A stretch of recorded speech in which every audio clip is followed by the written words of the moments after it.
이런 더러운 거지년이 우리 집 며느리라고? 재벌가 시어머니가 도끼 가득한 눈으로 노려봤습니다. 당신 같은 쓰레기가 새언니라니 기가 막혀서. 신우이도 코웃음을 치며 조롱했죠. 하지만 이들은 절대 몰랐어요. 자신들이 개만도 못하게 취급하는 그 여인이 사실은 이 집안의 진짜 피를 이어받은 상속자라는 충격적인 진실을 말이에요. 길바닥에서 구걸하던 앵벌이에서 재벌가 안주인으로 상상도 못할 복수 드라마가 펼쳐집니다. 오늘 이야기 시작하기 전에 구독과 좋아요를 눌러주세요. 그럼 이야기 시작하겠습니다. 한여름 찌는 듯한 더위 속에서 수진이는 지하도 계단에 쪼그리고 앉아 있었어요. 오른팔을 옷 속에 깊숙이 감춘 채 지나가는 사람들을 애처로운 눈빛으로 바라봤죠. 21살의 나이였지만 거친 세상살이가 얼굴에 깊은 주름을 새겨놨어요. 몇 년째 이어진 거리 생활이 그녀를 단단하게 만들어 주었지만 동시에 마음 한구석에는 항상 공허함이 자리 잡고 있었죠. 수진이의 하루는 새벽 5시에 시작됐어요. 추위와 더위를 가리지 않고 거리로 나서야 했거든요. 오늘도 어김없이 낡은 옷을 입고 지하철역 입구에 자리를 잡았어요. 사람들이 지나다니는 발소리와 지하철 운행 소음이 귓속을 파고들었죠. 제발 도와주세요. 사흘째 굶고 있어요. 목소리는 떨렸지만 눈빛만은 굽히지 않았어요. 수많은 사람들이 외면하며 지나갔지만 수진이는 포기하지 않았죠. 어린 시절부터 이런 시선들에 익숙해져 있었거든요. 사람들의 무관심과 차가운 눈빛은 이미 일상이 되어버렸어요. 지나가던 한 아주머니가 발걸음을 멈췄어요. 50대 정도로 보이는 그 여성은 수진이를 안타깝게 바라봤죠. 얘야, 정말 많이 힘들겠구나. 감사합니다. 정말 배가 고파요. 아주머니가 지갑에서 10,000원짜리 한 장을 꺼내 수진이 손에 쥐어줬어요. 수진이는 고개를 깊숙이 숙이며 감사 인사를 드렸죠. 정말 고맙습니다. 하지만 마음속으로는 다른 생각을 하고 있었어요. 이 돈을 모아서 고아원 아이들에게 우유라도 사다 줘야겠다고 말이에요. 자신이 아무리 힘들어도 더 어린 아이들만큼은 도와주고 싶었거든요. 야, 수진아. 멀리서 험악한 목소리가 들려왔어요. 앵벌이 집단의 대장 박철수였죠. 40대 중반의 나이에 온몸이 문신투성이었고 언제나 술 냄새를 풍기고 다녔어요. 그의 등장만으로도 주변 분위기가 싸늘해졌죠. 대장님, 수진이는 급히 일어나 고개를 숙였어요. 박철수는 수진이를 위아래로 훑어보더니 손을 내밀었죠. 오늘 벌이가 얼마냐? 4만 원 정도요. 수진이는 주머니에서 구겨진 지폐들을 꺼내며 대답했어요. 박철수는 그 돈을 낚아채더니 세어봤죠. 그의 표정이 점점 일그러졌어요. 고작 4만 원. 너 설마 돈 빼돌리는 거 아니지? 아니에요. 정말이에요. 거짓말하지 마. 다른 애들은 하루에 10만 원씩 벌어오는데. 박철수의 굵은 손바닥이 수진이 뺨을 후려쳤어요. 수진이는 비틀거렸지만 넘어지지 않았죠. 이런 일은 너무 자주 있어서 이미 익숙해져 있었어요. 죄송해요, 대장님. 내일은 더 열심히 할게요. 너 같은 게 밥 먹을 자격이 있나? 오늘 저녁은 굶어. 박철수가 돈을 주머니에 넣으며 으름장을 놨어요. 수진이는 말없이 고개만 끄덕였죠. 이미 몇 년째 반복되는 일상이었거든요. 굶는 것도 맞는 것도 이제는 당연한 일이 되어버렸어요. 박철수가 사라지자 수진이는 다시 자리에 앉았어요. 뺨이 화끈거렸지만 표정 하나 바꾸지 않았죠. 거리 생활이 그녀를 강하게 만들어준 셈이었어요. 아픔을 참는 것도 모욕을 견디는 것도 이제는 생존 기술이 되어 있었죠. 사실 수진이에게는 아무도 모르는 비밀이 있었어요. 어린 시절의 기억이 완전히 사라져 있었거든요. 기억하는 건 5살 때부터 고아원에서 지낸 일뿐이었죠. 그 이전의 기억은 마치 안개처럼 흐릿하게만 남아 있었어요. 고아원에서의 생활도 결코 쉽지 않았어요. 수진이는 다른 아이들보다 예뻤기 때문에 질투와 시기의 대상이 되곤 했죠. 아이들은 수진이를 따돌렸고 때로는 폭력까지 가했어요. 고아원에서 제일 힘이 센 민수가 수진이를 괴롭혔어요. 12살이었지만 이미 불량한 기질을 보이고 있었죠. 용돈 내놔. 용돈이 어디 있어요? 그럼 밥 먹지 마.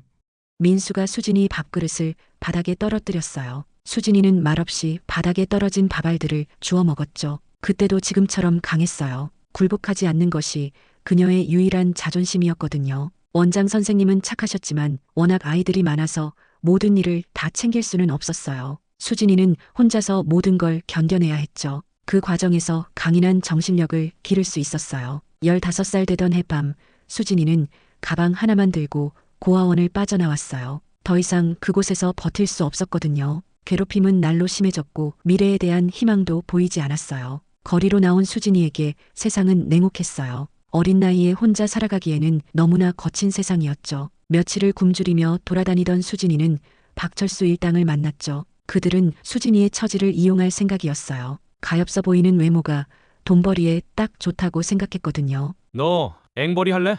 박철수가 수진이를 위아래로 훑어보며 말했어요. 수진이는 앵벌이가 뭔지 몰랐지만 어쩐지 좋지 않은 일이라는 건 직감적으로 알 수 있었어요. 앵벌이가 뭐예요? 국어라는 거야. 팔 하나 없는 척하면 사람들이 동정해서 돈 줘. 싫어요. 수진이는 단호하게 거절했어요. 아무리 힘들어도 그런 거짓말은 하고 싶지 않았거든요. 싫다고? 그럼 굶어 죽을래? 박철수가 협박하자 수진이는 할 수 없이 고개를 끄덕였어요. 살기 위해서는 어쩔 수 없는 선택이었죠. 자존심보다는 생존이 더 중요했거든요. 그렇게 시작된 앵벌이 생활이 벌써 6년째였어요. 수진이는 팔을 옷 속에 감추는 연기에 능숙해졌죠. 사람들의 동정을 끌어내는 기술도 늘었고요. 어떤 말을 해야 사람들이 돈을 주는지도 터득했어요. 하지만 수진이는 자신만을 위해 살지 않았어요. 몰래 돈을 모아서 고아원 아이들을 도와줬거든요. 박철수 몰래 빼돌린 돈으로 아이들에게 필요한 물건들을 사다 줬죠. 자신이 힘들어도 더 어린 아이들은 도와주고 싶었어요. 어느 날 밤 수진이는 고아원 담장 너머로 과자 봉지를 던져 넣었어요. 아이들이 좋아하는 초콜릿과 사탕이 가득 들어 있었죠. 수진 언니다. 아이들이 좋아하는 소리가 들려왔어요. 수진이는 그 소리를 들으며 미소 지었죠. 자신이 힘들어도 아이들만은 행복했으면 좋겠다고 생각했어요. 그런 수진이에게도 무서운 순간들이 있었어요. 돈을 빼앗으려는 불량배들을 만날 때였죠. 하지만 수진이는 도망만 치지 않았어요. 거리에서 배운 싸움 기술로 자신을 지켜냈거든요. 야, 인연이 돈 있나 보네. 술 취한 남자 셋이 수진이를 둘러쌌어요. 밤늦은 시간이라 주변에 사람도 없었죠. 돈 없어요. 저도 구걸에서 사는 사람이에요. 거짓말하지 마. 주머니 털어봐.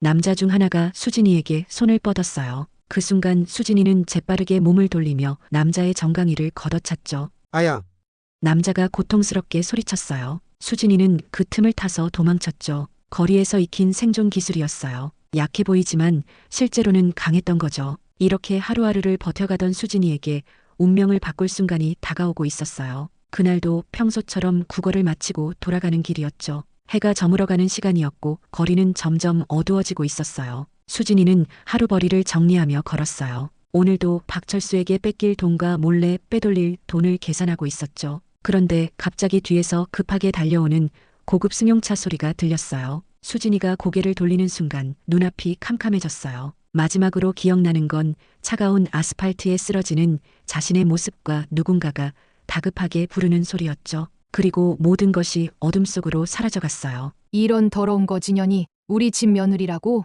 수진이가 눈을 뜬 곳은 화려한 대저택이었어요. 눈부시게 빛나는 샹들리에와 대리석 바닥이 첫눈에 들어왔죠. 천장까지 닿을 듯한 거대한 창문을 통해 쏟아지는 햇살이 집안 곳곳을 비추고 있었어요. 하지만 그 화려함보다 더 강렬했던 건 자신을 노려보는 차가운 시선들이었어요. 벽면에는 유명한 화가들의 작품이 걸려 있었고 가구들도 모두 고급 원목으로 만들어진 것들이었죠. 수진이가 평생 본 적 없는 호화로운 세상이었어요. 하지만 그 화려함 속에서 느껴지는 차가운 적대감이 더욱 선명하게 다가왔죠. 수진이는 몸을 일으키려 했지만 아직 어지러웠어요. 머리가 찌끈거렸고 온몸이 아팠죠. 하지만 정신만큼은 또렷했어요. 이곳이 자신이 살던 거리와는 완전히 다른 세계라는 것을 본능적으로 느꼈거든요. 어머니 제 아내 수진입니다. 옆에 서 있던 잘생긴 남자가 어색하게 말했어요. 바로 수진이의 남편이라는 강민호였죠. 키가 크고 잘생긴 외모에 비싼 정장을 입고 있었지만 눈빛은 차갑기만 했어요. 마치 의무적으로 하는 소개 같았죠. 아내라고? 이런 거지 같은 년이? 시어머니 박순자가 코웃음을 쳤어요. 60대 중반의 나이에도 온몸에 명품을 걸친 모습이었죠. 목에는 굵은 다이아몬드 목걸이가 걸려 있었고 손가락마다 값비싼 반지가 끼워져 있었어요. 하지만 그 화려한 외모와 달리 표정은 독사처럼 차가웠죠. 어머나, 정말 역겹네. 이런 년이랑 같은 공기도 마시기 싫어. 시누이 강미영이 손수건으로 코를 막으며 말했어요. 30살의 나이에 성형수술로 만든 듯한 인공적인 미모였죠. 브랜드 옷으로 온몸을 치장했지만 표정만은 더럽다는 듯이 일그러져 있었어요. 수진이는 아직 상황을 완전히 파악하지 못하고 있었어요. 머리가 어지럽고 몸 곳곳이 아팠거든요. 하지만 이들의 적대적인 시선만큼은 확실히 느낄 수 있었죠. 마치 벌레라도 보는 것 같았어요. 저는 누구고 여기는 어디예요? 수진이가 간신히 목소리를 내며 물었어요. 목이 말라서 목소리가 갈라졌죠. 뭐라고? 자기가 누군지도 모른다고? 박순자가 히스테리를 부렸어요. 목소리가 거실 전체에 울려 퍼졌죠. 이런 정신병자를 우리 집에 왜 데려온 거야? 박순자의 목소리가 점점 높아졌어요. 분노가 절정에 달한 모습이었죠. 도우미들이 소란을 듣고 하나둘씩 나타나기 시작했어요. 어머니 설명드릴게요. 수진이가 교통사고를 당해서요. 강민호가 당황하며 말했어요. 사실 그도 이 결혼이 어떻게 된 건지 정확히 모르고 있었죠. 모든 게 할아버지의 일방적인 결정이었거든요. 교통사고? 그래서 우리가 책임져야 한다는 거냐? 우리가 가해자니까요. 강민호의 말을 들은 박순자는 더욱 화가 났어요. 얼굴이 새빨갛게 달아올랐죠. 고작 그만한 일로 결혼까지 했다고? 미쳤어? 병원에서 의식을 잃고 있을 때 할아버지께서 정해주신 일이에요. 강민호가 작은 목소리로 말했어요. 재벌가 회장인 할아버지의 명령을 거스를 수는 없었거든요. 그 집안에서 할아버지의 말은 곧 법이었어요. 수진이는 점점 상황을 이해하기 시작했어요. 자신이 교통사고를 당했고 어떻게 된 영문인지 재벌가의 며느리가 되었다는 것을 말이에요. 하지만 여전히 믿기지 않았죠. 어제까지 거리에서 구걸하던 자신이 갑자기 재벌가 며느리라니. 그럼 제가 진짜 이 집 며느리라는 건가요? 수진이가 조심스럽게 물었어요. 아직도 현실감이 없었거든요. 며느리라니. 절대 인정 안 해. 박순자가 소리를 질렸어요. 목소리가 갈라질 정도로 큰 소리였죠. 너 같은 년을 며느리로 받아들일 수는 없어. 당장 나가. 어머니 일단 진정하세요. 강민호가 말렸지만 박순자는 들을 생각이 없었어요. 진정하라고? 이런 거지를 우리 집에 들여놓고 진정하라고? 이 집안 체면이 뭐가 돼? 우리 망신당하게 생겼어.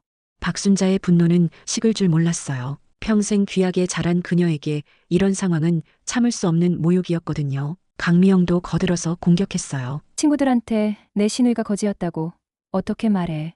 강미영의 말투는 점점 독해졌어요. 자신의 사회적 지위에 치명적인 타격이 될 거라고 생각했거든요. 우리 가문의 명예가 땅에 떨어질 거라고. 수진이는 그들의 말을 듣고 있었지만 위축되지 않았어요. 거리에서 들었던 욕설에 비하면 이 정도는 약한 편이었거든요. 오히려 이들의 반응이 우스꽝스럽게 느껴졌죠. 자신들이 얼마나 속 좁은 사람들인지 스스로 드러내고 있었어요. 저도 여기 있고 싶지 않아요. 그냥 보내주세요. 수진이가 담담히 말하자 박순자는 더욱 기가 막혔어요. 이런 뻔뻔한 년이 벌써 연기하고 있어?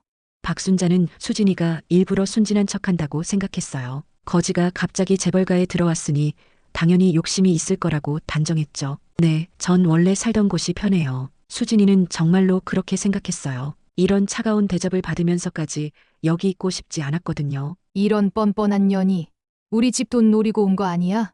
박순자가 수진이를 의심하는 눈초리로 봤어요. 수진이는 그런 시선이 익숙했죠. 거리에서 늘 봤던 시선이었거든요. 돈 필요 없어요. 그냥 나가게 해주세요. 나가게 해달라고. 웃기지 마. 강미영이 끼어들었어요. 우리 집 체면 때문에라도 함부로 나갈 수 없어. 이미 혼인신고도 끝냈잖아. 할아버지 말씀이라 어쩔 수 없어. 당신은 이제 내 아내야. 강민호도 어쩔 수 없다는 표정이었어요. 하지만 그의 눈빛도 차갑기만 했죠. 마치 귀찮은 짐을 떠안은 것 같은 표정이었어요. 수진이는 점점 답답해졌어요. 자유롭게 살던 거리 생활이 그리워지기 시작했죠. 이곳은 화려하지만 감옥 같았어요. 금으로 만든 새장이라고 해야 할까요? 그날 저녁 식사 시간이었어요. 화려한 식탁에 온갖 음식이 차려져 있었지만 수진이에게는 따로 밥그릇 하나만 놓여 있었어요. 그것도 가장 구석진 자리에 말이죠. 마치 하녀 취급을 하는 것 같았어요. 이게 어디서 겸상을 하려 들어? 박순자가 차갑게 말했어요. 수진이는 아무 말 없이 구석진 자리에 앉았죠. 음식은 푸짐했지만 분위기는 최악이었어요. 저 면상 때문에 밥맛 떨어져. 강미영이 젓가락을 놓으며 투덜댔어요. 마치 더러운 것을 본 듯한 표정이었죠. 그런데 진짜 이상해. 할아버지가 왜 갑자기 이런 걸 며느리로 정하신 거야? 강미영이 의아해했어요. 글쎄 할아버지도 다 뜻이 있으시겠지. 혹시 정신이 이상해지신 건 아닐까? 강미영이 조심스럽게 말했어요. 미영아 말 가려서요. 강민호는 미영이를 꾸짖었어요. 수진이는 혼자 밥을 먹으며 생각했어요. 이 집안 사람들이 자신을 어떻게 생각하든 상관없다고요. 거리에서 굶주린 날들에 비하면 이런 대접도 감사한 일이었거든요. 적어도 따뜻한 밥은 먹을 수 있었으니까요. 하지만 그들의 괴롭힘은 여기서 끝나지 않았어요. 진짜 지옥은 이제부터 시작이었죠. 이들은 수진이를 이 집에서 내쫓기 위해 온갖 수단을 동원할 생각이었거든요. 식사가 끝나고 수진이가 자신의 방으로 돌아가려는데 박순자가 불렀어요. 너, 내가 우리 집 규칙을 정해줄 테니까 잘 들어. 박순자가 냉정한 목소리로 말했어요. 아침 6시에 일어나서 집안 청소부터 해. 도우미들이 하는 일도 내가 도와야 해. 그리고 밖에 함부로 나가지 마. 우리 집 체면 망칠까봐 걱정돼. 강미영도 거들어서 말했어요. 또 뭐가 있지? 아, 맞다. 손님들 앞에서는 절대 입 열지 마. 알겠어요. 수진이는 그냥 고개만 끄덕였어요. 어차피 여기서 오래 있을 생각도 없었거든요. 수진이는 방으로 들어가서 문을 잠궜어요. 하루 종일 받은 스트레스가 한꺼번에 몰려왔죠. 하지만 울지는 않았어요. 거리에서 이런 일보다 더한 일도 겪어봤거든요. 창밖을 보니 넓은 정원이 보였어요. 분수대와 아름다운 꽃들이 가득했죠. 하지만 그 아름다움이 전혀 위로가 되지 않았어요. 감옥은 아무리 예뻐도 감옥일 뿐이었거든요. 다음 날부터 수진이의 시련이 본격적으로 시작됐어요. 새벽 6시에 깨워서 청소를 시켰고 도우미들이 하는 일까지 모두 떠넘겼어요. 이것도 안 됐네. 다시 해. 저기 먼지 있잖아. 눈 없어? 박순자와 강미영은 사사건건 트집을 잡았어요. 완벽하게 해도 뭔가 잘못됐다고 했죠. 도우미들도 처음에는 수진이를 동정했지만 점점 거리를 두기 시작했어요. 주인들의 눈치를 봐야 했거든요. 수진 씨, 미안해요. 저희도 어쩔 수 없어서요. 나이 많은 도우미가 조심스럽게 말했어요. 괜찮아요. 이해해요. 수진이는 도우미들을 탓하지 않았어요. 모두 생계를 위해 일하는 사람들이었거든요. 강민호는 수진이에게 관심이 없었어요. 아침에 나가서 늦은 밤에 들어왔고 집에 있을 때도 수진이와 대화하지 않았죠. 여보, 오늘 어떻게 지냈어요? 수진이가 한 번 말을 걸어봤지만 강민호는 신문만 보며 대답하지 않았어요. 듣고 있어요? 강민호는 여전히 신문에서 눈을 떼지 않았어요. 마치 수진이가 투명인간인 것처럼 행동했죠. 한편 강미영은 친구들에게 수진이 이야기를 했어요. 우리 집에 거지가 들어왔어. 그것도 새언니 신분으로. 헐, 어떻게 거지가 새언니야? 몰라. 그 여자 얼굴만 보면 토 나와. 강미영은 수진이를 비하하는 말들을 계속했어요. 친구들도 수진이를 우습게 보기 시작했죠. 박순자도 이 일로 사교 모임에서 웃음거리가 됐어요. 그 집에 거지 며느리가 들어왔다면서요? 명망 높은 집안이 어쩌다 그런 일을 당해요? 이 일로 박순자는 분노가 치밀었어요. 거지 며느리가 자신의 집안을 먹칠한다 생각했죠. 어느 날 밤 수진이는 몰래 집을 나가 고아원 근처로 갔어요. 아이들이 그리웠거든요. 수진 언니. 담장 너머로 아이들이 반가워했어요. 잘 지냈어? 네. 언니는 어디 갔었어요? 좀 바쁜 일이 있었어. 수진이는 아이들에게 과자를 나눠줬어요. 이럴 때만큼은 마음이 편했죠. 하지만 집으로 돌아오는 길에 강미영에게 들켰어요. 어디 갔다 와? 잠깐 바람 쐬러요. 거짓말하지 마. 어디 갔었는지 다 알아. 강미영이 수진이를 의심스럽게 봤어요. 혹시 돈 훔쳐서 어디 갔던 거 아니야? 그런 거 아니에요. 그럼 뭐야? 말해봐. 수진이는 대답하지 않았어요. 아이들 이야기를 하고 싶지 않았거든요. 이상하네. 분명히 뭔가 숨기고 있어. 강미영은 수진이를 더욱 의심하기 시작했어요. 그리고 감시를 더 철저히 하기로 마음먹었죠. 이렇게 수진이의 고난은 계속됐어요. 하지만 그녀는 알지 못했어요. 곧 자신의 정체를 밝혀줄 결정적인 단서를 발견하게 될 거라는 것을 말이에요. 한 달이 지나도 박순자와 강미영의 괴롭힘은 더욱 심해졌어요. 이제는 노골적으로 수진이를 내쫓으려는 계획을 세우기 시작했죠. 두 사람은 서재에서 비밀 회의를 열었어요. 어머니, 이렇게 가다가는 우리가 미쳐요. 강미영이 답답해하며 말했어요. 전현을 어떻게든 내쫓아야 해요. 할아버지가 워낙 고집이 세셔서 쉽지 않을 거야. 박순자도 골치 아파했어요. 그럼 전현이 스스로 나가고 싶어 하도록 만들어야죠. 어떻게? 치명적인 실수를 하게 만드는 거예요. 강미영의 눈에 사악한 빛이 떠올랐어요. 무슨 실수? 도둑질이요. 도둑질? 전현을 도둑으로 몰아서 쫓아내는 거예요. 박순자가 강미영의 계획에 관심을 보였어요. 구체적으로 어떻게? 어머니 보석함에서 뭔가 없어졌다고 하는 거예요. 그리고 전현 방에서 나오게 하고요. 하지만 증거가 있어야 하지 않을까? 직접 넣어두면 되죠. 강미영이 완벽한 계획을 제시했어요. 좋은 생각이네. 그럼 언제 실행할까? 내일 해려. 할아버지가 병원 검진 받으러 가시는 날이니까. 두 사람은 음험한 미소를 지었어요. 다음 날 아침 수진이는 평소처럼 청소를 하고 있었어요. 박순자의 방도 정리해야 했는데 보석함이 유독 눈에 띄었어요. 온갖 귀한 보석들이 가득 들어 있었죠. 재벌들은 역시 스케일이 다르네. 수진이는 감탄하며 조심스럽게 보석함을 정리했어요. 다이아몬드 목걸이가 특히 아름다웠죠. 하지만 손대지는 않았어요. 남의 물건에는 관심이 없었거든요. 청소를 마치고 나오는데 박순자가 강미영과 함께 복도에서 기다리고 있었어요. 수진아, 잠깐. 네, 내 방 청소했지? 네, 깨끗하게 했어요. 그래? 고마워. 박순자가 의외로 다정하게 말했어요. 수진이는 이상했지만 그냥 고개를 끄덕였죠. 1시간 후 집안이 발칵 뒤집혔어요. 어머, 큰일 났어요. 강미영의 비명 같은 소리가 거실에 울려 퍼졌어요. 도우미들이 모두 달려왔죠. 박순자도 허겁지겁 내려왔어요. 연기인 줄 알면서도 실감나게 당황하는 척했죠. 어머니, 목걸이가 없어졌어요. 어떤 목걸이? 할머니, 유품 다이아몬드 목걸이요. 강미영이 흥분해서 소리쳤어요. 박순자의 얼굴이 새파랗게 변했죠. 뭐라고? 어제까지 분명히 어머니 방에 있었는데요. 박순자는 급히 자신의 방으로 올라갔어요. 보석함을 뒤져봤지만 정말로 목걸이가 사라져 있었죠. 물론 미리 숨겨둔 거였지만요. 없어졌다면 누가 내 보석함에 손을 댄 거네. 박순자의 분노가 하늘을 찔렀어요. 그 목걸이는 수억 원이 넘는 값어였거든요.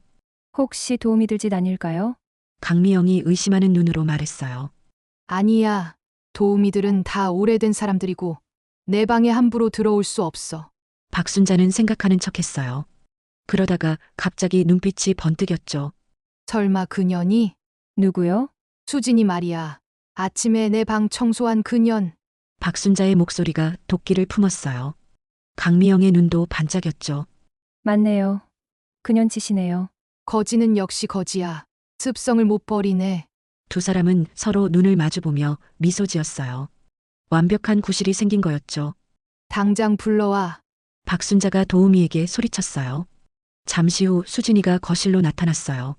부르셨어요? 수진이는 평상시와 다른 분위기를 감지했어요. 모든 사람이 자신을 노려보고 있었거든요. 이 도둑년아. 박순자가 갑자기 수진이에게 달려들어 뺨을 때렸어요. 수진이는 깜짝 놀랐지만 피하지 않았죠. 뭐 하시는 거예요? 뭐 하는 거냐고? 내 목걸이 네가 가져갔잖아. 그게 무슨 말씀이세요? 시침이 떼지 말고 당장 내놔. 내 다이아몬드 목걸이. 박순자의 목소리가 점점 커졌어요. 도우미들이 하나둘씩 모여들기 시작했죠. 전 모르는데요. 모른다고? 이 집에 너 말고 누가 있어? 강미영도 거들어서 공격했어요. 뻔뻔하네. 오자마자 도둑질이라니. 저 아니에요. 수진이는 당황했지만 목소리는 침착했어요. 거리에서 익힌 담력이었죠. 박순자가 도우미들에게 명령했어요. 전현 방 당장 뒤져봐. 도우미들이 수진이 방으로 몰려갔어요. 박순자와 강미영도 따라갔죠. 수진이는 어쩔 수 없이 따라갔어요. 도우미들이 방 안을 뒤지기 시작했어요. 옷장, 서랍, 침대까지 모든 곳을 샅샅이 뒤졌죠. 여기 있어요. 잠시 후 도우미 중 하나가 소리쳤어요. 수진이 침대 밑에서 목걸이를 꺼내 들고 있었죠. 역시나. 박순자가 승리한 듯 외쳤어요. 이 도둑년. 진짜 훔쳤구나. 수진이는 정말로 당황했어요. 분명히 자신이 숨긴 게 아니었거든요. 강미영이 비웃었어요. 역시 출신은 못 속인다니까. 다들 봤지? 인연이 도둑이라는 걸. 도우미들 고개를 끄덕였어요.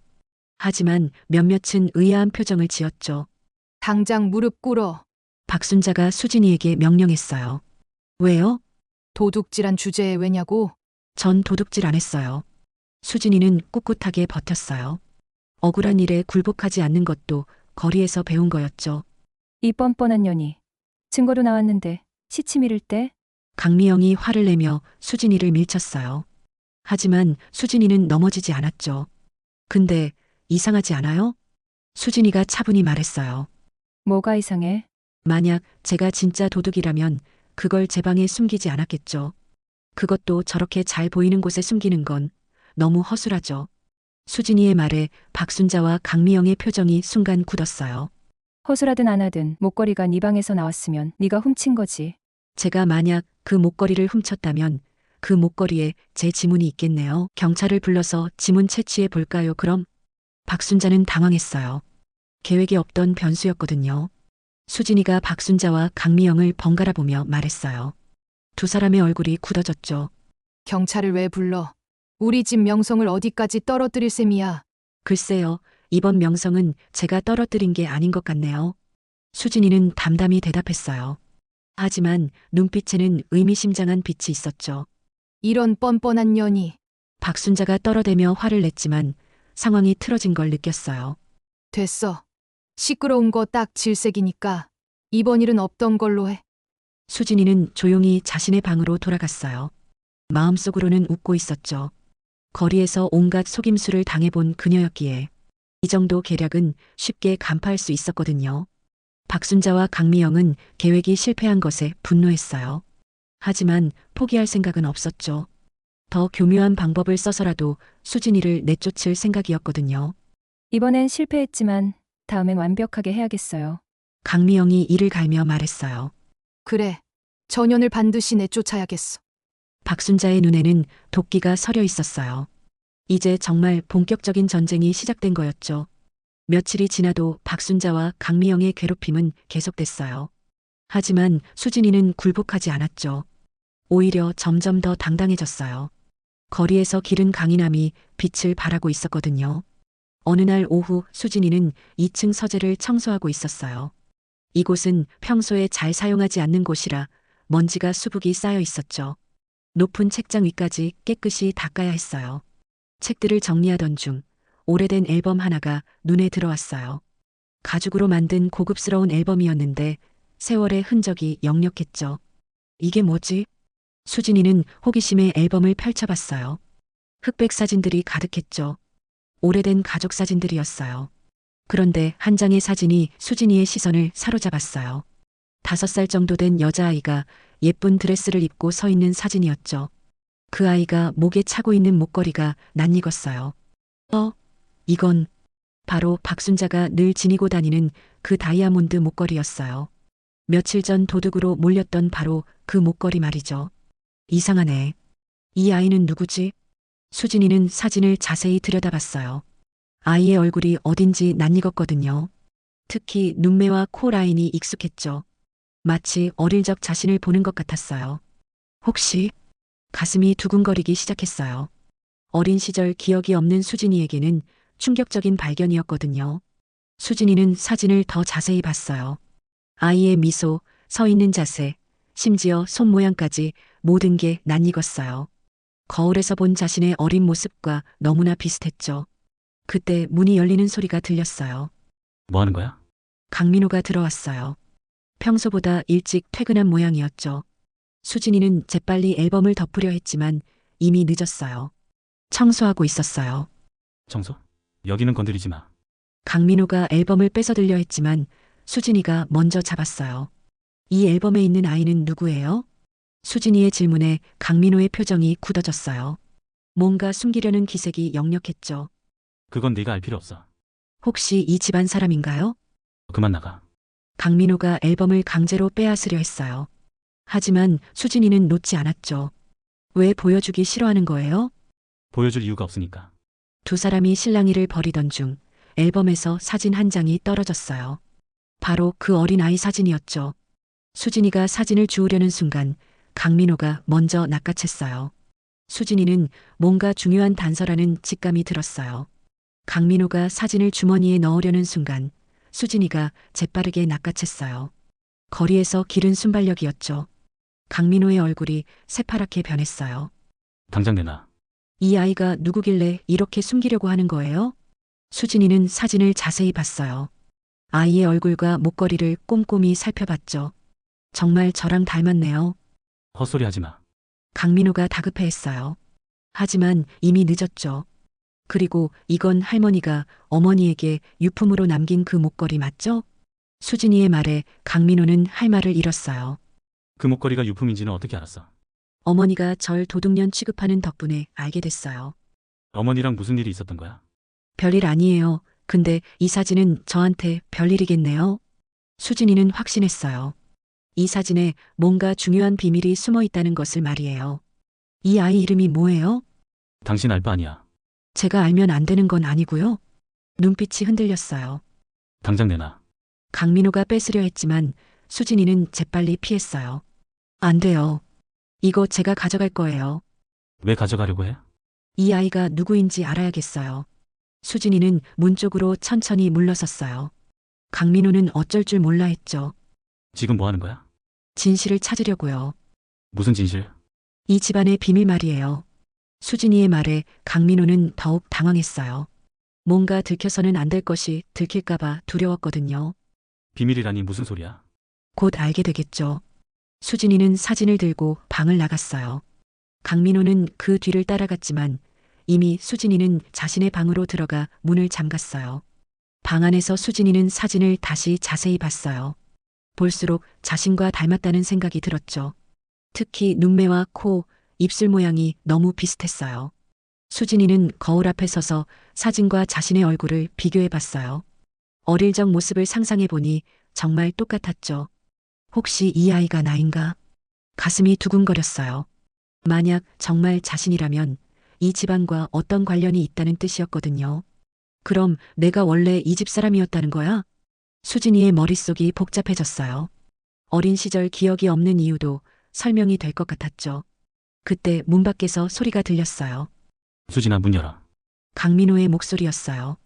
하지만 수진이는 문을 열지 않았죠. 이 사진에 대해 더 알아볼 거예요. 그러지 마. 괜한 분란만 생겨. 강민호의 목소리에 다급함이 묻어났어요. 수진이는 확신했죠. 분명히 뭔가 숨기고 있다는 것을 말이에요. 수진이는 사진을 가슴에 꼭 안고 다짐했어요. 반드시 진실을 밝혀내겠다고 말이에요. 밖에서는 강민호가 계속 문을 두드렸지만 수진이는 꿈쩍도 하지 않았어요. 이제 그녀의 마음속에는 강한 의지가 타오르고 있었죠. 내가 누구인지 반드시 알아내겠어. 수진이는 사진을 보며 속으로 다짐했어요. 그리고 내일 당장 고아원을 찾아가기로 마음먹었죠. 원장 선생님이라면 뭔가 알고 있을지도 모르니까요. 다음 날 새벽 수진이는 몰래 집을 빠져나왔어요. 사진을 품에 안고 고아원으로 향했죠. 오랜만에 보는 고아원은 예전 그대로였어요. 낡은 건물과 작은 운동장이 그대로 남아 있었죠. 수진아, 원장 선생님이 반가워하며 달려왔어요. 60을 넘긴 나이에도 여전히 자애로운 모습이었죠. 선생님, 안녕하세요. 어떻게 지냈니? 소식이 없어서 걱정했어. 원장 선생님은 수진이를 반갑게 맞아줬어요. 하지만 수진이의 표정이 심각한 걸 보고 의아해했죠. 선생님, 제가 여쭤볼 게 있어요.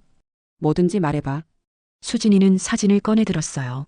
손이 약간 떨리고 있었죠. 이 사진 좀 봐주세요. 원장 선생님이 사진을 받아들더니 깜짝 놀랐어요. 안경을 벗고 다시 자세히 들여다봤죠. 어머, 이건 어디서? 아시는 아이예요? 수진이 너 아니니? 원장 선생님의 말에 수진이는 가슴이 쿵 내려앉았어요. 정말 저예요? 그럼 5살 때 찍은 사진이야. 그때 너 정말 예뻤어. 그럼 제가 원래 이 옷을 입고 있었다는 거예요? 사진 속 아이는 비싼 드레스를 입고 있었어요. 고아원 아이가 입을 수 없는 명품이었죠. 너 처음 왔을 때는 이런 옷 입고 있지 않았어. 그럼 이 사진은 언제 찍은 거예요? 원장 선생님이 잠시 생각에 잠겼어요. 오래된 기억을 더듬는 모습이었죠. 너 처음 온 날 이상한 일이 있었어. 무슨 일이요? 어떤 할아버지가 너를 데려왔는데 이 사진도 함께 주고 가셨어. 수진이의 심장이 빠르게 뛰기 시작했어요. 어떤 할아버지요? 아주 품이 있어 보이시는 분이었어. 비싼 차를 타고 오셨지. 그분이 뭐라고 하셨어요? 이 아이를 부탁한다고. 그리고 절대 신분을 밝히면 안 된다고 했어. 원장 선생님의 말에 수진이는 충격을 받았어요. 제 신분이 뭐라고 하셨어요? 말씀 안 해주셨어. 다만 아주 위험한 상황이라고만. 위험한 상황? 그분 말씀이 너를 노리는 사람들이 있다고 했어. 수진이는 머리가 어지러웠어요. 자신에게 이런 과거가 있었다니. 그 할아버지는 그 후에 어떻게 되셨어요? 몇 번 더 오셔서 너 안부를 물어보셨어. 그런데 어느 날부터 안 오시더라. 언제부터요? 너가 15살 때쯤부터인가? 그때부터 연락이 끊겼어. 수진이는 그때가 자신이 고아원을 나온 시기라는 걸 깨달았어요. 선생님, 혹시 그분 이름 아세요?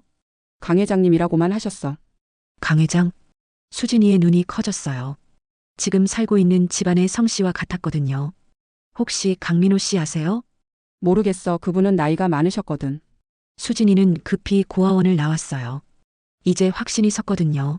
분명히 자신과 강씨 집안 사이에 뭔가 관련이 있다는 것을 말이에요. 하지만 그녀는 아직 몰랐어요. 이 진실을 알게 되면 이 집안이 완전히 뒤집힐 거라는 것을 말이에요. 그리고 자신을 괴롭혔던 사람들이 어떤 대가를 치르게 될지도 말이죠. 집으로 돌아온 수진이를 기다리고 있던 건 대혼란이었어요. 현관부터 소란스러웠죠. 도우미들이 수군거리고 있었고 거실에서는 큰 소리가 들려왔어요. 큰일 났어요. 도우미 한 명이 허겁지겁 달려왔어요. 얼굴이 새하얗게 질려 있었죠. 무슨 일이에요? 미영 아가씨가 회사 돈을 빼돌렸다고 난리예요. 수진이는 깜짝 놀랐어요. 거실로 가보니 강미영이 울면서 무릎을 꿇고 있었죠. 머리카락은 헝클어져 있었고 화장은 다 번져 있었어요. 평소의 도도한 모습은 온데간데 없이 사라져 있었죠. 어머니, 정말 죄송해요. 강미영이 목이 쉬도록 울부짖었어요. 박순자는 분노로 온몸이 떨고 있었어요. 얼굴이 새빨갛게 달아올라 있었고 손이 덜덜 떨리고 있었죠. 이 미친년이 회사 돈을 어떻게 손댈 수가 있어? 저도 어쩔 수 없었어요. 강미영이 절규했어요. 코까지 빨갛게 부어 있었죠. 어쩔 수 없다고. 30억이나 되는 돈을. 강민우도 충격을 받은 표정이었어요. 양복 넥타이도 비뚤어져 있었고 평소의 냉정함은 찾아볼 수 없었죠. 미영아, 그 돈 어디다 썼어? 오빠, 강미영은 제대로 대답하지 못했어요. 계속 고개만 숙이고 있었죠. 어디다 썼는지 말해. 박순자가 소리를 질렀어요. 목소리가 갈라져 나왔죠. 남자한테 줬어요. 뭐라고? 어떤 남자야? 강민호가 믿을 수 없다는 표정으로 물었어요. 목소리가 떨렸죠. 조폭이에요. 강미영의 고백에 모든 사람이 충격을 받았어요. 거실이 조용해졌죠. 시계 소리만 똑딱거렸어요. 조폭이라고? 네, 박진우라는 사람이에요. 강미영이 떨리는 목소리로 말했어요. 어떻게 그런 사람을 알게 됐어? 클럽에서 만났어요. 사귀다가 헤어지려고 했는데 협박했어요. 박순자의 얼굴이 더욱 일그러졌어요. 무슨 협박? 돈 안 주면 우리 집안 비밀을 폭로하겠다고요. 그 순간 모든 시선이 수진이에게 쏠렸어요. 수진이는 천천히 앞으로 걸어갔죠. 박순자가 당황했어요. 얼굴이 새파랗게 변했죠. 그 남자가 알고 있어요. 수진이가 누구인지. 뭐라고? 수진이가 우리 집 친손녀라는 걸 알고 있어요. 강미영의 폭탄 선언에 거실은 완전히 조용해졌어요. 바늘 떨어지는 소리도 들릴 것 같았죠. 친손녀라고? 수진이는 믿을 수 없다는 표정으로 물었어요. 박순자와 강민호의 얼굴이 새파랗게 변했어요. 미영아, 입 닥쳐. 강민호가 소리쳤지만 이미 늦었어요. 어릴 때 유괴당해서 고아원에 버려진 우리 집 진짜 상속자라고요. 수진이는 충격을 받은 척했지만 사실은 이미 예상했던 일이었어요. 그럼 제가 정말 맞아요. 당신이 진짜 강 씨의 핏줄이에요. 강미영이 절규하듯 말했어요. 그래서 할아버지가 교통사고 후에 갑자기 결혼시킨 거예요. 당신 정체를 아셨거든요. 그럼 지금까지? 수진이의 목소리가 점점 차가워졌어요. 우리가 진짜 주인한테 그런 짓을 한 거예요. 강미영이 바닥에 머리를 박으며 울었어요. 그래서 그 조폭한테 돈을 준 거야? 입 막으려고? 수진이가 강미영에게 물었어요.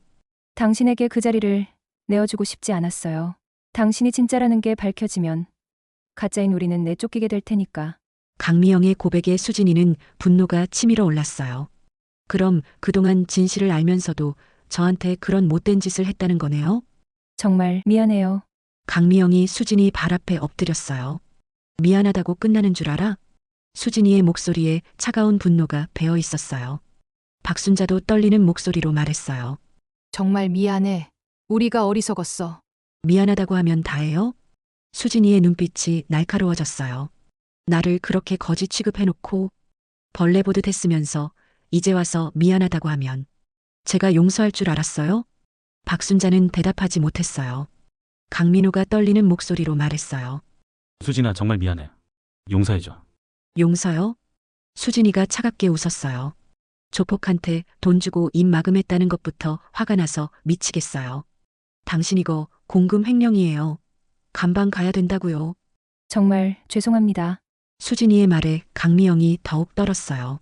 제발 한 번만 봐주세요. 강미영이 수진이 다리를 붙잡았어요. 수진이는 천천히 소파에 앉았어요. 이제 그녀가 이 집의 주인이라는 걸 모든 사람이 알고 있었죠. 일단 할아버지부터 모셔와요. 할아버지를.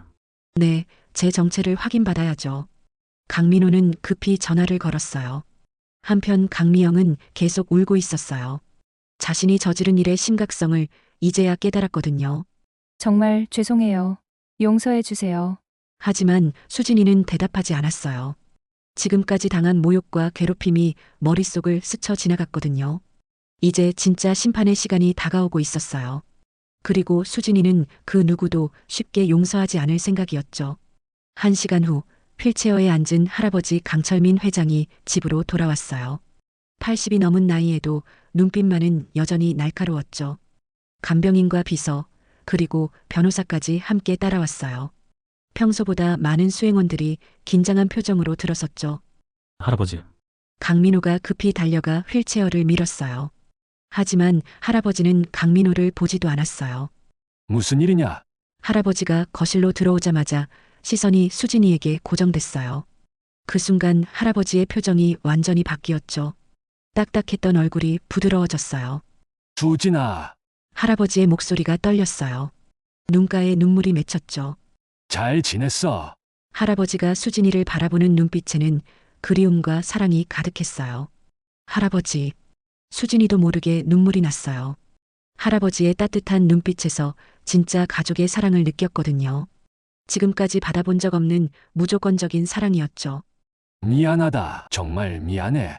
내가 너를 볼 면목이 없어서 그동안 와보질 않았어. 할아버지가 수진이의 손을 잡으며 말했어요. 거친 손이 따뜻했죠. 마치 오랫동안 찾던 보물을 다시 찾은 것 같은 기분이었어요. 무슨 일이 있었던 거예요? 수진이가 물었어요. 할아버지는 깊은 한숨을 쉬었죠. 내가 5살 때 회사를 노리는 사람들이 너를 유괴했어. 유괴요? 돈을 요구했지만 진짜 목적은 우리 가문의 대를 끊는 거였어. 할아버지의 목소리가 떨렸어요. 그때의 절망감이 다시 떠오른 것 같았죠. 널 지키려고 보육원에 맡겼는데 너를 다시 데리러 갔을 때는 네가 이미 떠난 뒤였어. 그동안 백방을 수소문했는데 민호가 너를 차로 치였다고 해서 가보니 수진이 너였어. 그래서 내 곁으로 데려오려고 했는데 아직도 위험할 것 같아서 민호의 가족으로 너를 집에 들인 거야. 민호의 미는 내가 들인 양자니까 결혼해도 문제 없을 거라 생각했고. 한편 박순자와 강미영, 강민호는 바닥에 무릎을 꿇고 있었어요. 할아버지 앞에서 꼼짝도 못하고 있었죠. 할아버지는 의아해서 물었어요. 근데 너희는 왜 그러고 있는 게야? 할아버지 죄송합니다. 저희가 수진이한테 큰 잘못을 저질렀습니다. 강민호가 떨리는 목소리로 말했어요. 온화했던 표정이 순식간에 얼어붙었죠. 무슨 잘못? 수진이를 괴롭혔습니다. 할아버지의 눈빛이 번뜩였어요. 어떻게 괴롭혔는지 말해봐. 할아버지의 명령에 아무도 대답하지 못했어요. 수진아, 내가 말해봐. 할아버지가 수진이를 바라봤어요.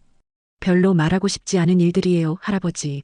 도대체 무슨 짓을 했길래 우리 수진이가 이러는 게야? 할아버지의 표정이 점점 굳어졌어요. 할아버지가 휠체어를 박차고 일어섰어요. 분노로 온몸이 떨렸죠. 할아버지, 진정하세요. 수진이가 할아버지를 부축했어요. 진정하라고? 내 손녀를 그렇게 괴롭힌 놈들한테. 할아버지가 강민호를 노려봤어요. 민호야, 너는 남편이면서 아내를 지키지도 못했냐? 죄송합니다. 죄송하다고 끝나는 줄 알아? 당장 변호사 불러. 유산 상속 문서를 다시 작성해야겠어. 할아버지. 강민호가 깜짝 놀랐어요. 뭐가 놀라워? 진짜 상속자가 나타났는데. 할아버지가 수진이를 바라봤어요. 수진아, 이제 내가 이 집의 주인이야. 할아버지. 회사도 재산도 모두 내 거야. 박순자가 절규했어요. 아버님, 그럼 저희는 어떻게 하라는 거예요? 너희가 수진이한테 어떻게 했는지 생각해봐. 할아버지의 목소리가 얼음장처럼 차가웠어요. 이제부터 수진이가 이 집안의 안주인이야. 너희는 그에 맞게 행동해. 변호사가 서류를 꺼내며 말했어요. 회장님, 상속 서류를 바로 작성하겠습니다. 그래, 빨리 해. 할아버지는 수진이에게 모든 것을 물려주기로 결정했어요. 강미영이 수진이 앞에 기어갔어요. 수진이, 아니, 안주인님, 용서해 주세요. 안주인님? 수진이가 냉소했어요. 정말 죄송합니다. 강미영이 머리를 바닥에 박으며 빌었어요. 다른 건 몰라도 회사 돈 횡령은 용서할 수 없어요. 할아버지도 고개를 끄덕였어요. 맞아. 법대로 해야 해. 아버님, 제발. 박순자가 빌었지만 할아버지는 단호했어요. 너희가 한 일을 생각하면 이 정도도 가벼운 거야. 강민호도 무릎을 꿇었어요.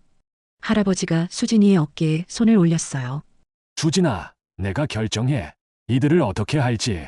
모든 시선이 수진이에게 쏠렸어요. 이제 진짜 심판의 순간이 온 거였죠. 수진이는 천천히 그들을 둘러봤어요. 지금까지 자신을 괴롭혔던 사람들이 무릎을 꿇고 빌고 있었죠. 강미영 씨는 경찰에 신고할 거예요. 그리고 박순자 씨, 박순자가 떨리는 목소리로 대답했어요. 이 집에서 나가세요. 어디로 가라는 거예요? 그건 제가 상관할 일 아니에요. 박순자는 굴욕감에 몸을 떨었어요. 안주인님, 늦었어요. 기회는 충분히 있었는데 놓쳤잖아요. 수진이는 강민호를 보았어요.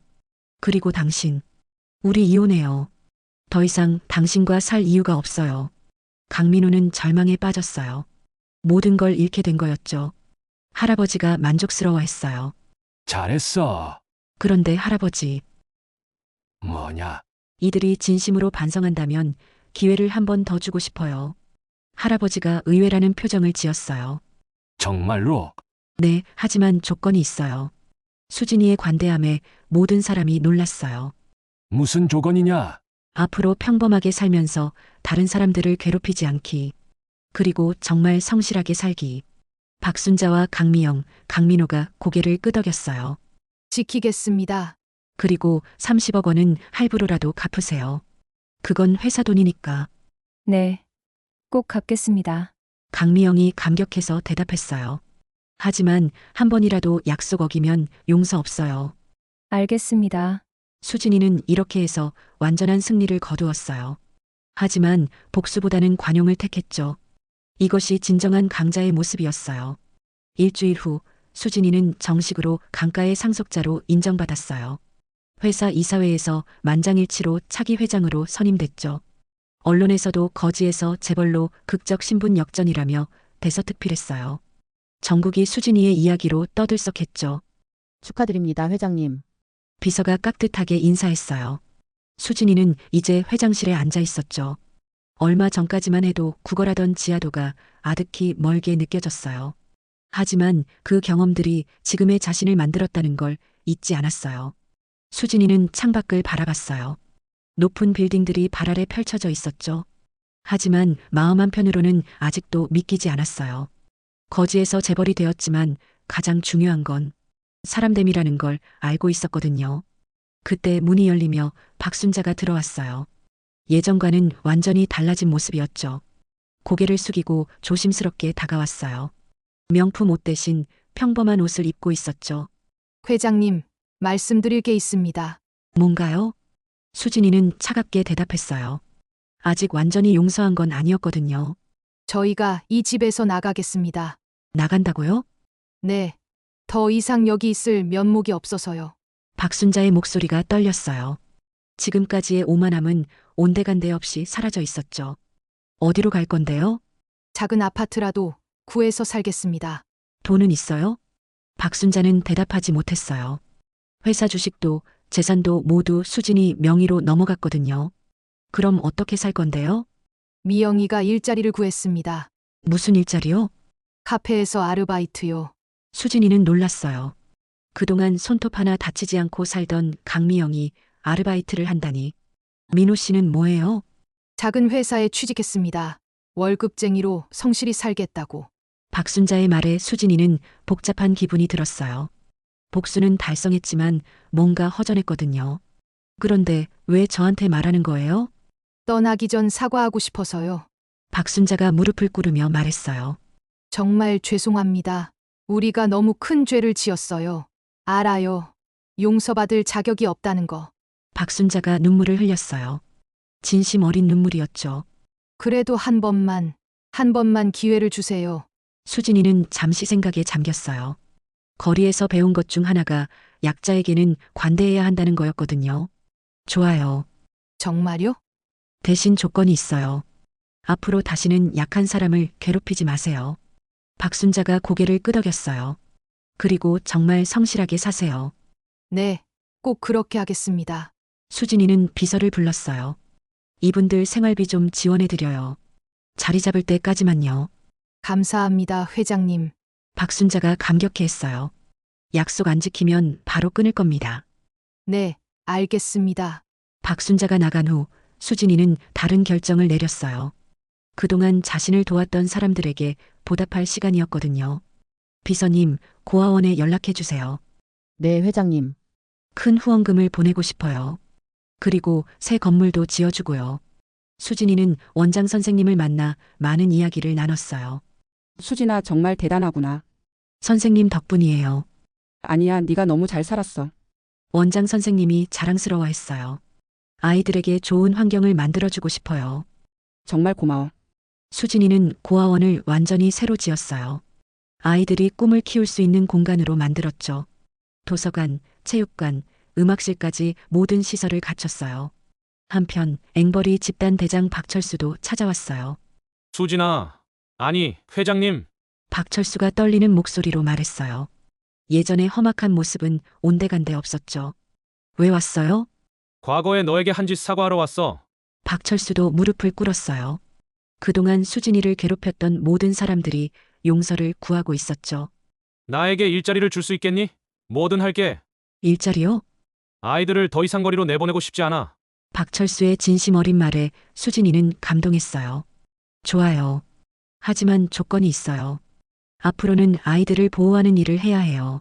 수진이는 박철수에게 거리 아이들을 돌보는 단체를 맡겼어요. 그가 가장 잘할 수 있는 일이었거든요. 거리의 위험을 누구보다 잘 알고 있었으니까요. 몇 달이 지나자 모든 것이 자리를 잡았어요. 강미영은 정말로 성실하게 일했고 강민호도 평범한 월급쟁이로 살아가고 있었죠. 박순자는 봉사활동을 하며 속죄하고 있었어요. 어느 날 수진이는 옛날 자신이 구걸하던 지하도를 찾아갔어요. 그곳에는 다른 앵벌이가 앉아 있었죠. 아가씨 도와주세요. 젊은 여자가 애처로운 목소리로 말했어요. 수진이와 비슷한 나이였죠. 어디 아파요? 다리를 다쳐서 일을 못해요. 수진이는 그 여자에게 돈을 주었어요. 그리고 명함도 함께 건넸죠. 여기 연락하세요. 일자리 구해드릴게요. 정말요? 네, 정말이에요. 여자가 명함을 보더니 깜짝 놀랐어요. 강그룹 회장님이세요. 맞아요.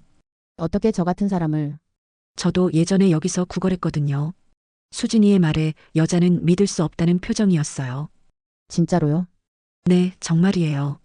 그럼 저도 희망이 있을까요? 당연하죠. 포기하지 마세요. 수진이는 그 여자에게 희망을 주고 집으로 돌아갔어요. 집에서는 할아버지가 기다리고 있었죠. 수진아, 어디 갔다 왔니? 옛날 생각 좀 하고 왔어요. 힘들지 않았니? 아니에요. 오히려 좋았어요. 수진이는 할아버지와 함께 저녁을 먹었어요. 이제는 정말 가족 같은 분위기였죠. 수진아, 행복하니? 네, 행복해요. 그럼 됐어. 할아버지가 만족스러워했어요. 그날 밤 수진이는 창밖을 바라보며 생각했어요. 지금까지의 여정이 꿈만 같았거든요. 거지에서 재벌이 되었지만 가장 중요한 건 마음의 평화였어요. 자신을 괴롭혔던 사람들도 용서했고 도움이 필요한 사람들도 도왔어요. 이제야 진짜 승리한 기분이었죠. 수진이는 거울을 보며 미소 지었어요. 예전의 초라한 모습은 사라지고 당당한 여성이 서 있었거든요. 하지만 마음만큼은 여전히 따뜻했어요.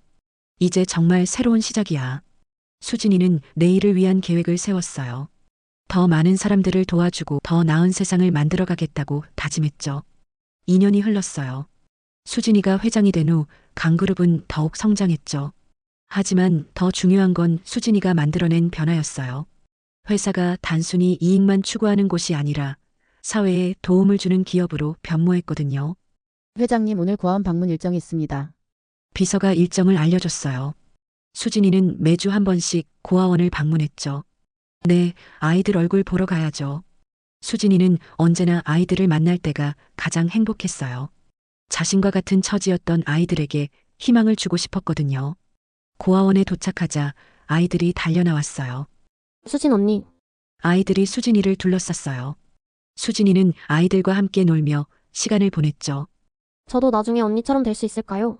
한 아이가 물었어요. 당연하지. 포기하지 않으면 뭐든 할 수 있어. 정말요? 언니가 증명이잖아.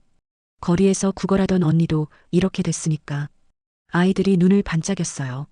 수진이의 이야기는 그들에게 꿈과 희망을 주었거든요. 한편 박순자와 강미영, 강민호는 정말로 달라져 있었어요. 강미영은 카페에서 매니저로 승진했어요. 성실하게 일한 결과였죠. 미영아, 오늘도 수고했어. 사장이 강미영을 격려했어요. 감사합니다. 더 열심히 할게요. 강미영은 예전의 도도함은 사라지고 겸손한 사람이 되어 있었어요.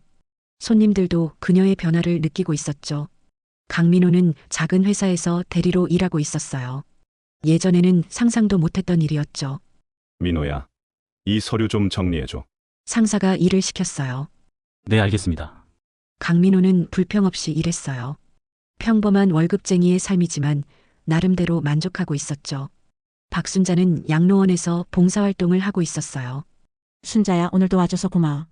할머니 한 분이 박순자에게 말했어요. 제가 더 감사하죠. 박순자는 진심으로 대답했어요. 봉사활동을 통해 삶의 의미를 찾고 있었거든요. 세 사람 모두 예전과는 완전히 달라져 있었어요. 수진이가 준 두 번째 기회를 소중히 여기고 있었죠. 어느 날 강미영이 수진이를 찾아왔어요. 회장님, 왜 왔어요? 감사하다고 말씀드리러요. 강미영의 눈에 진심이 담겨 있었어요. 뭐가 감사해요? 기회를 주셔서요. 덕분에 새로운 삶을 살고 있어요. 당연한 거예요.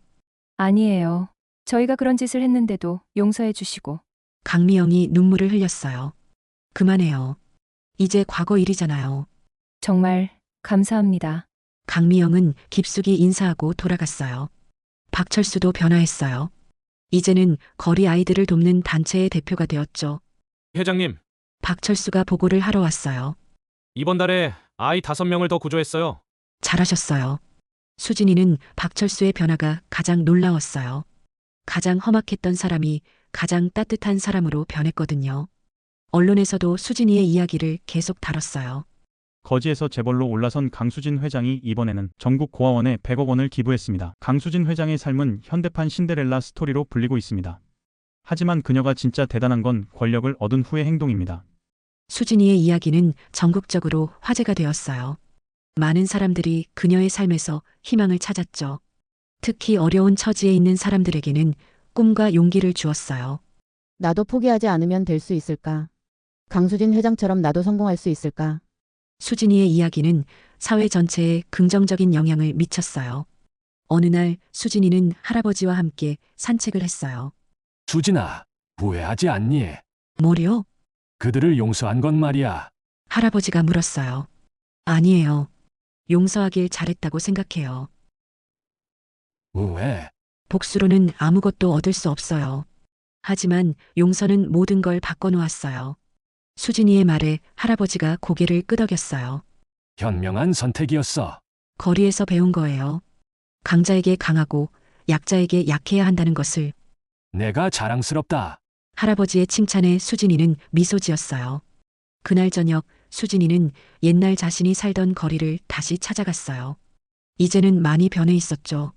거리 아이들도 거의 보이지 않았어요. 수진이가 만든 보호시설 덕분이었죠. 정말 많이 변했네. 수진이는 감회에 젖어 있었어요. 몇 년 전만 해도 자신이 이 거리에서 구걸하고 있었는데 이제는 이 거리를 바꾸는 사람이 되었거든요. 그때 한 젊은 여자가 다가왔어요. 혹시 강수진 회장님이세요? 네, 맞아요. 저 예전에 여기서 구걸하던 사람이에요. 그녀는 떨리는 목소리로 말했어요. 지금은 뭐해요? 회장님이 만든 직업훈련소에서 기술을 배워서 지금은 회사에 취직했어요. 잘 됐네요. 정말 감사합니다. 회장님 덕분에 새 삶을 살고 있어요. 당신이 노력한 거예요. 아니에요. 기회를 주신 건 회장님이에요. 수진이는 이런 일들이 가장 보람찼어요. 자신처럼 어려웠던 사람들이 희망을 찾는 모습을 보는 것이 최고의 기쁨이었죠. 수년이 더 흘렀어요. 수진이의 이야기는 책으로도 나오고 영화로도 만들어졌어요. 앵벌이에서 재벌로라는 제목의 자서전이 베스트셀러가 되었죠. 저자와의 만남 행사에서 수진이는 많은 사람들과 이야기를 나눴어요. 회장님 가장 힘들었던 순간은 언제였나요? 한 독자가 물었어요. 거리에서 굶주렸을 때가 아니라 가족이라고 생각했던 사람들에게 배신당했을 때였어요. 그럼에도 용서하신 이유는 뭔가요? 미움은 자신을 더 불행하게 만들어요. 하지만 용서는 모든 사람을 자유롭게 해줘요. 수진이의 답변에 많은 사람들이 감동했어요. 어느 날 수진이는 할아버지의 부고를 받았어요. 평화롭게 잠들어 계셨다고 했어요. 장례식장에는 정말 많은 사람들이 찾아왔어요. 수진이가 도왔던 사람들, 회사 직원들, 심지어 박순자와 강미영, 강민호도 왔죠. 할아버지. 수진이는 할아버지의 영정 앞에서 눈물을 흘렸어요.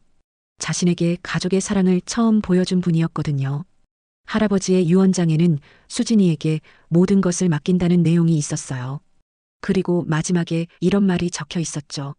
수진아, 내가 보여준 용서와 사랑이 이 세상을 더 아름답게 만들었다.